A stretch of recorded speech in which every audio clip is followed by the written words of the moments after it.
आपने इस पुस्तक के अंदर अटल बिहारी वाजपेयी की सरकार एक वोट से गिर गई, उसका भी उल्लेख किया। उसका भी उल्लेख किया है कि चंद्रशेखर जी जो देश के प्रधानमंत्री रहे, उन्होंने आदरणीय भैरों सिंह जी शेखावत से बात की थी और वो सोचते थे कि अगर अटल जी को वो गुरु कहते थे, तो अटल जी कहते थे गुरु क्या करे जब गुरु घंटाल पैदा हो जाए उनके इस तरीके से।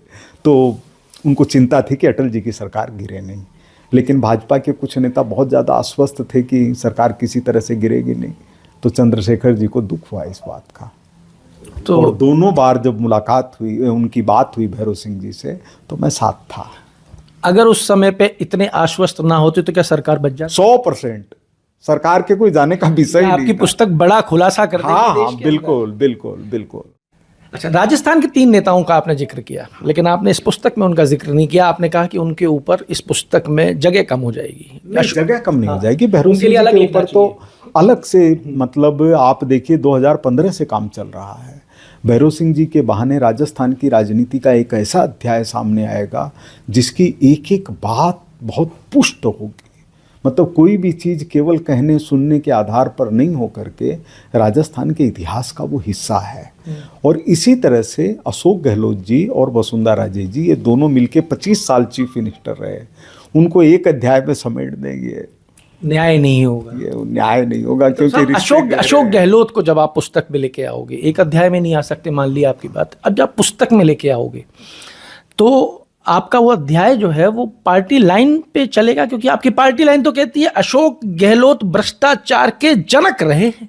आपका अनुभव, आपकी पत्रकारिता क्या कहती है? नहीं, जनक कैसे कहेंगे? आपकी पार्टी लाइन, आपकी पार्टी का जनक अगर कहेंगे तो फिर सादड़ी का कांड, मोहनलाल जी सुखाड़िया के समय के जो कांड हैं, जो शिवचरण जी के समय के कांड हैं, जो हरदेव जोशी जी के समय का पाइप घोटाला है 500 करोड़ का उस समय का, वो रहते हुए कैसे इनको जनक कह सकते हैं? ये उस परिवार का हिस्सा तो हो सकते हैं जनक। अच्छा, परिवार का हिस्सा हो सकते हैं, तो पुस्तक जब आप लिखोगे तो ये सारी चीज़ें आएंगी क्या उसमें कई चीज़ें आएंगी, उसमें कई चीज़ें आएगी। अशोक गहलोत जी की नाकामियाँ भी आएगी, अशोक गहलोत जी के समय जो भ्रष्टाचार हुआ वो भी आएगा, उसमें केंद्र के नेताओं ने अशोक गहलोत जी को अमान्य करके जो काम किया वो भी आएगा।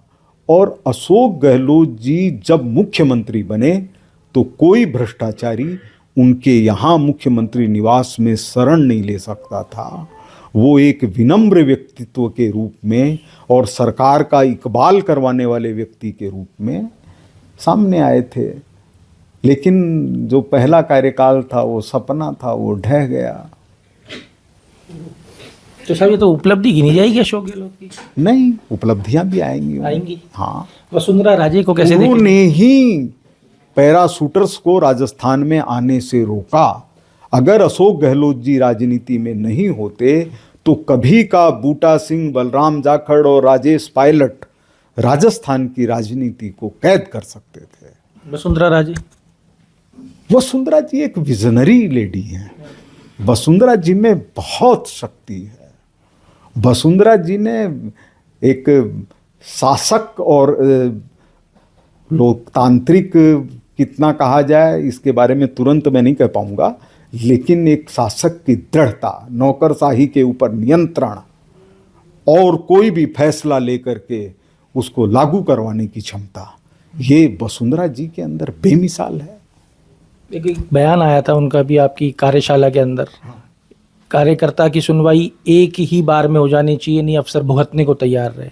इस बयान को आप कैसे देखते? वो पता नहीं किस रूप में कह रही हैं, कैसे भुगताएंगी ये तो वो जाने, लेकिन ये निश्चित है कि वसुंधरा जी और मैं, हम लोग लाल चौक से तिरंगा फहरने के बाद में अगल बगल की सीटों पर बैठे थे और जब गोलियां चलनी शुरू हुई प्लेन के ऊपर तो हम लोगों की यही बात हो रही थी। मैंने कहा हम लोगों को भी बहुत जिंदा रहना है, जिंदा रहना है। 10 तारीख को इस पुस्तक का विमोचन हो जाएगा। बड़ी बड़ी हस्तियां इस पुस्तक के विमोचन के लिए आ रही हैं और सारी बातें अगर आपको अब यहीं विधायक जी बता देंगे और गोपाल जी बता देंगे तो पुस्तक का मजा आप कैसे लेंगे? इस पुस्तक में भिंडरवाला आपको मिलेंगे, इस पुस्तक के अंदर आपको बाला साहब ठाकरे मिलने वाले हैं इस पुस्तक के अंदर। आपको और बहुत से रोचक किस्से मिलने वाले, और एक किस्सा और बता दूं कि इस पुस्तक में आपको देवीलाल भी मिलने वाले हैं, जिनकी छाती पे टेप रिकॉर्डर है 1.5 किलो का। टेप रिकॉर्डर रख करके, और उन्होंने खुशी व्यक्त की, और अटल जी जो इंटरव्यू देने खुद ही लोन में चले आए। तो बहुत कुछ मिलने वाला है। अनुभवों की ये मेरी मुलाकात है, पढ़िएगा जरूर। और गोपाल जी, आपको शुभकामनाएं। धन्यवाद, बहुत बहुत आपका आभार, अभिनंदन। आपका भी अभिनंदन, अमर उजाला का भी अभिनंदन, और आशीष जी का भी अभिनंदन। लीजिए साहब, अमर उजाला के लिए जयपुर से मैं आशीष। आपके राज्य की खबरें, आपके शहर की खबरें सबसे पहले जानने के लिए देखते रहें अमर उजाला। चैनल को सब्सक्राइब जरूर कर लें और पाएं हर अपडेट।